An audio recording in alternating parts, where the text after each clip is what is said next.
Hello, friends, and welcome to We've Got Books. This is James Yarbrough saying howdy from North Texas, the Lone Star State, where spring paints the meadows with bluebonnets, longhorn cattle chew their cud with contentment, and cowgirls lasso their favorite cowboys. My colleagues Anne Greene, Lana Newman-Cruzy, and I are happy you joined us. Hi, I'm Anne Greene. I'm Lana Newman-Cruzy. We've Got Books features a variety of genres to tickle your imagination. We feature guest authors and their books along with our own books. We'll sit around the table chatting to get to know authors and what we write. And now Lana Newman-Cruzy is standing by to interview our very own author, Anne Greene, and her mail-order bride historical romance, An Undaunted Matchmaker. So grab your favorite drink and enjoy this rousing ride into the literary world. Take it away, Lana. Thank you, Jim. Now, Anne, tell us a little bit about yourself. Listeners who have tuned in on some of our other podcasts already know a great deal about me. So I'll just mention a few things people might be surprised to learn about me. When I watch TV, I enjoy comedy. If I can't find some good comedy, I'll switch to the great courses, where it's possible to learn something about everything. I'm a huge fan of learning new things. I try to get at least 3 exercise classes a week, but mostly fail. If I make it to 2, I think I've succeeded for the week. I only go to classes because I love the social aspect and doing dance or full body in sync with others. And I love trying new things. When a new restaurant opens, I'm there. With a new exhibit, I go see it. And I love to see the new blooms each spring at the Arboretum. I love attending parties where I know everyone. Church is a huge part of my life. I became a Christian at age 21, and the Lord Jesus became my center and my reason to live. Wow, Anne, I love all of that, and I'm right there with you on most of it. And you're inspiring me to learn new things. I've known you for years, and now I know you even better. So let's move on to your books.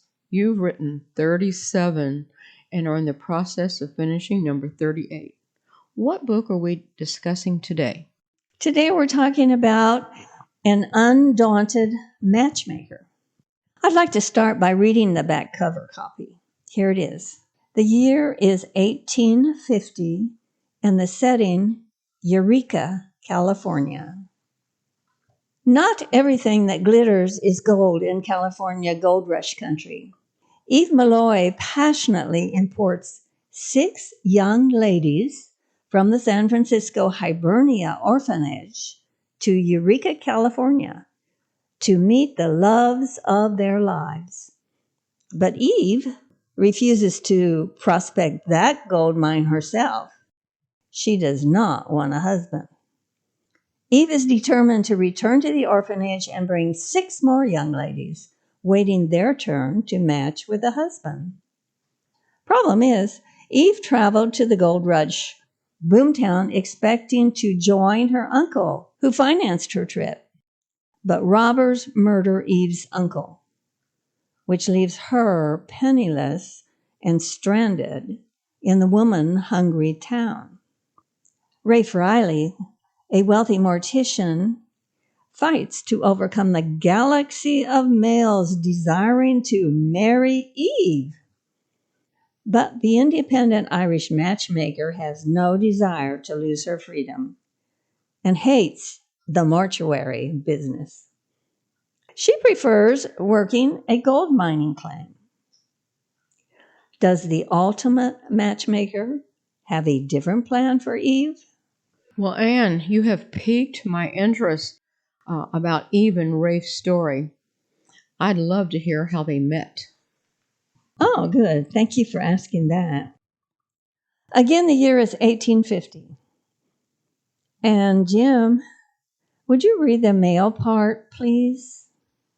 Yes, Anne, my pleasure. Rafe Riley's button boots clicked on the wooden floor of the boarding house. He stopped and swerved into the dining room. What was causing that hubbub?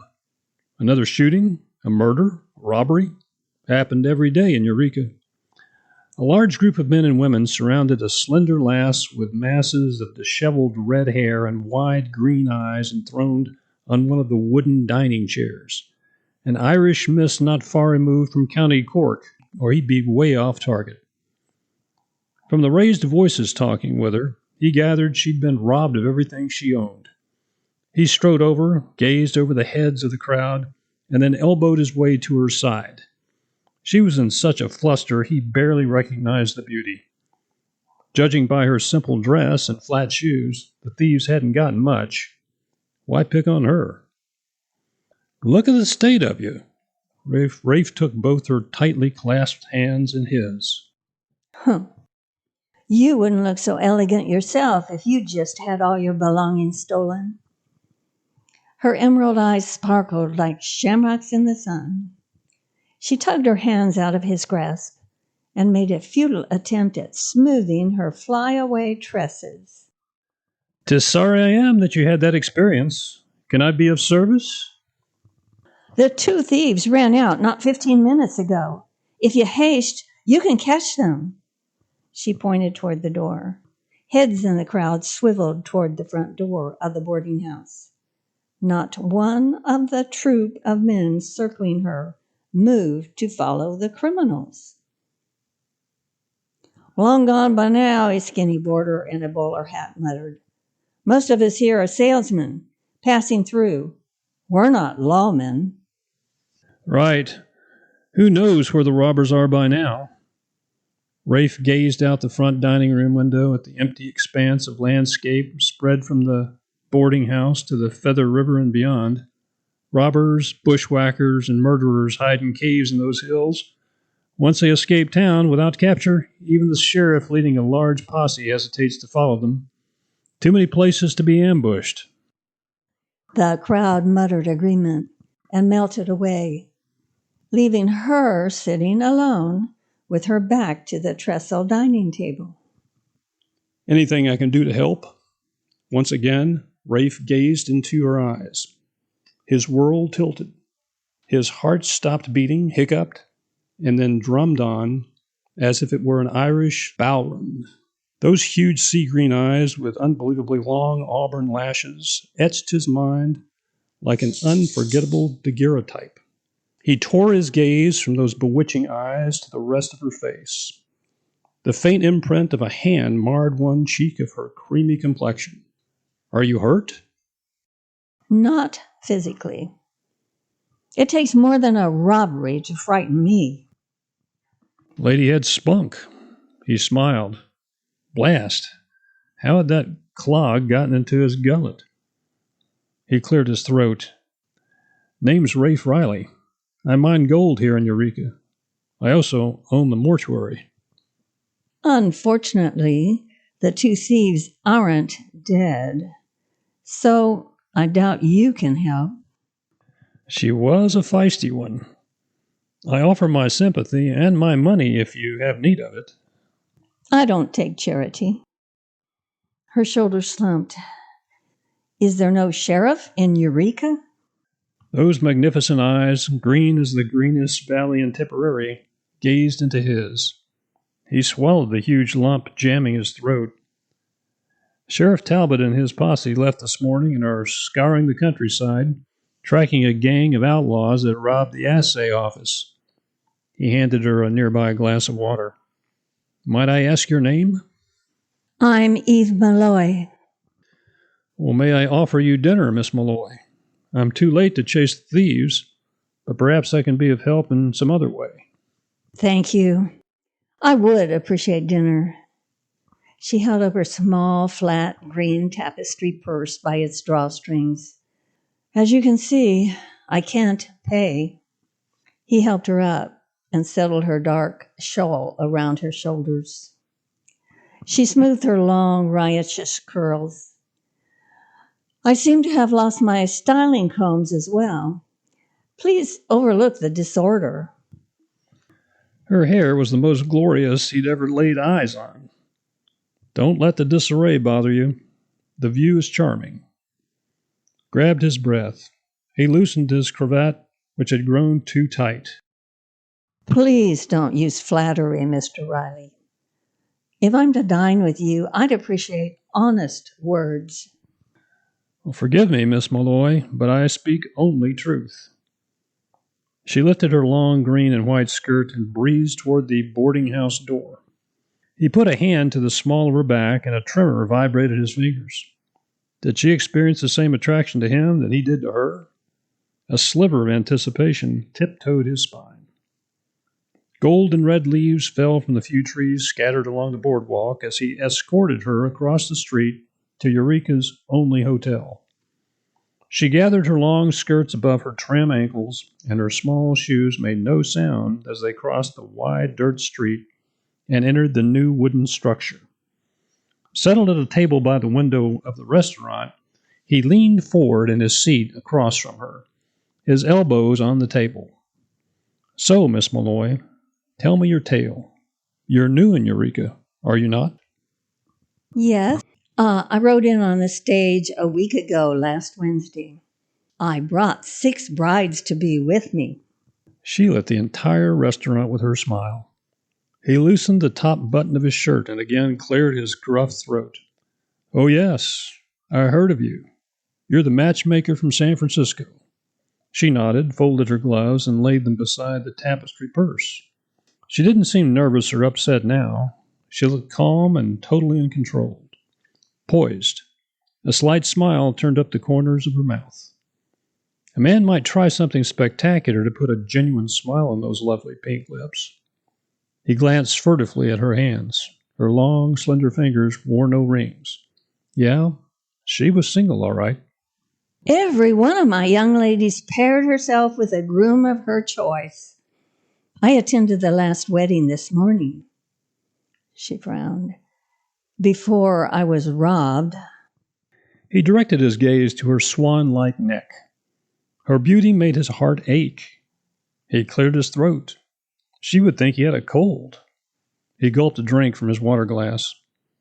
Their dinner arrived, and the curly, dark-haired server arranged the filled plates before them, giving Rafe a respite to attempt to take his thoughts off Eve's effervescence and ground himself.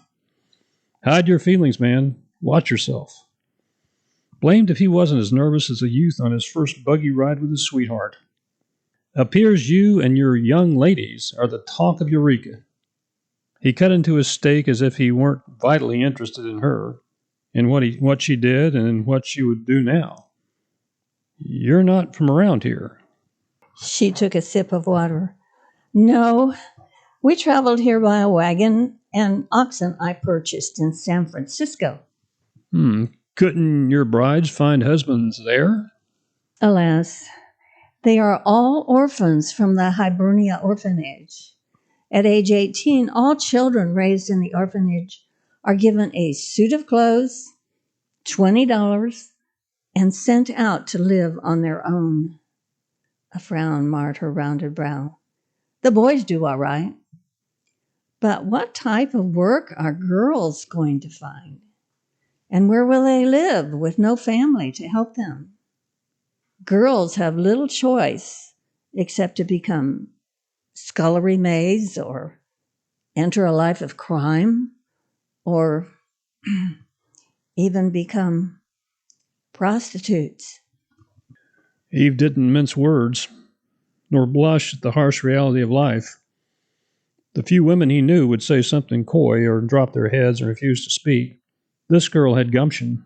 He liked that. Matter of fact, wasn't anything about this particular lady he didn't like. And how did you gain acquaintance with these young ladies? I grew up inside Hibernia Orphanage. Last year when I became of age, the orphanage had an opening for an Irish dancing teacher. She glanced up from her plate. I took immediate advantage of the opportunity. So you know firsthand the lack of options your young ladies have faced. Quite so. I understand the depth of despair when circumstances thrust a lady out on her own to face a cruel and unwelcoming world. She bit her lip, as if she had said more than she planned to reveal. The grooms pay you for the ladies? She ducked her head, then straightened and turned the gaze of her incredible Irish green eyes on him. The grooms pay for the prospective bride's passage to Eureka, plus a small amount from my time, my effort, and to compensate me for being absent from my job for several weeks. And the robbers took everything you earned? Yes, as well as the money for my travel back to San Francisco. So that leaves you in a pickle. He couldn't let the most adorable woman he'd ever met walk out of his life. Somehow, he must keep her in Eureka. Do eat. Your dinner's getting cold. He cut a bite of steak. He forced himself to look away from her lips. Tell me more about this marriage broker business. How did you get started? I have one living relative, my great uncle, Michael O'Shaughnessy. He resides here in Eureka. Rafe suppressed a start and schooled his expression. He'd have to tell her, but later. Let her enjoy her dinner first. I wrote to Uncle Michael of my plan to bring 6 ladies from the orphanage to find suitable husbands here in Eureka. I know it's a gold rush boomtown with few women living among the many, many male prospectors. Uncle Michael arranged for 6 Christian men of upright character who had expressed a need for wives to meet my 6 ladies from Hibernia. And did your Uncle Michael O'Shaughnessy keep his part of the bargain? A smile lit her face like gold shining among the rocks of the rushing Feather River. Oh, yes. Each of my ladies were more than pleased with the men Uncle arranged for her. But I noticed one man lurking at the edge of the group. She peeked at him under those incredible auburn lashes. He wore a black Prince Albert suit with silk-faced lapels, light green waistcoat, and a black derby hat. Much like the clothes you have on. The coffee he'd lifted to his lips tipped and joggled into the saucer before he gained control and took a gulp. You found me out.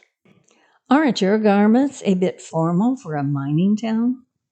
They are somewhat confining, but the clothes act as a signboard of my mortuary profession. He sipped his coffee, then shrugged his shoulders beneath the waistcoat that suddenly seemed to have tightened. So you noticed me looking over the brides. You are quite tall and distinctive. I confess. Your uncle advertised, and I answered. But none of my girls suited what you looked for in a wife?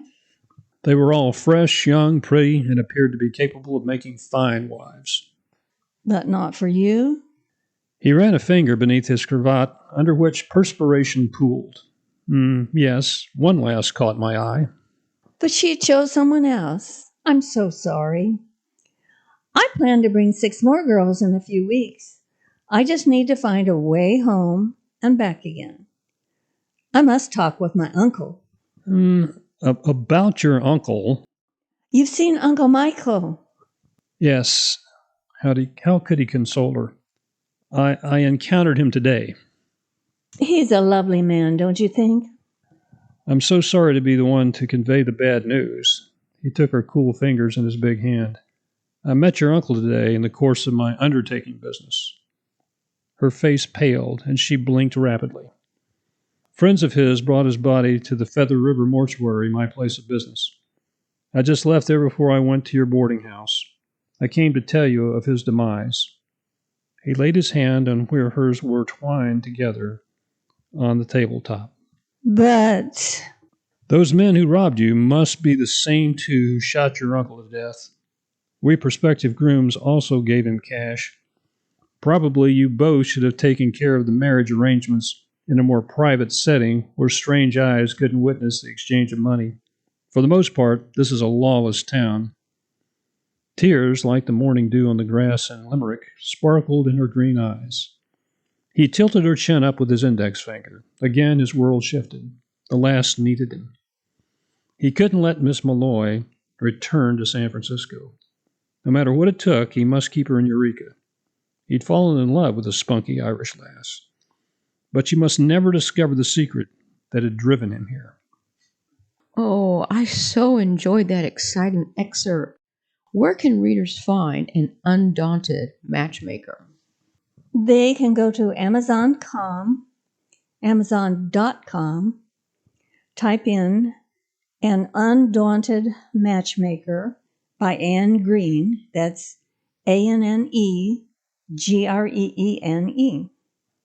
Or go to my website, AnneGreeneAuthor.com. All my books are listed there, and you will find An Undaunted Matchmaker.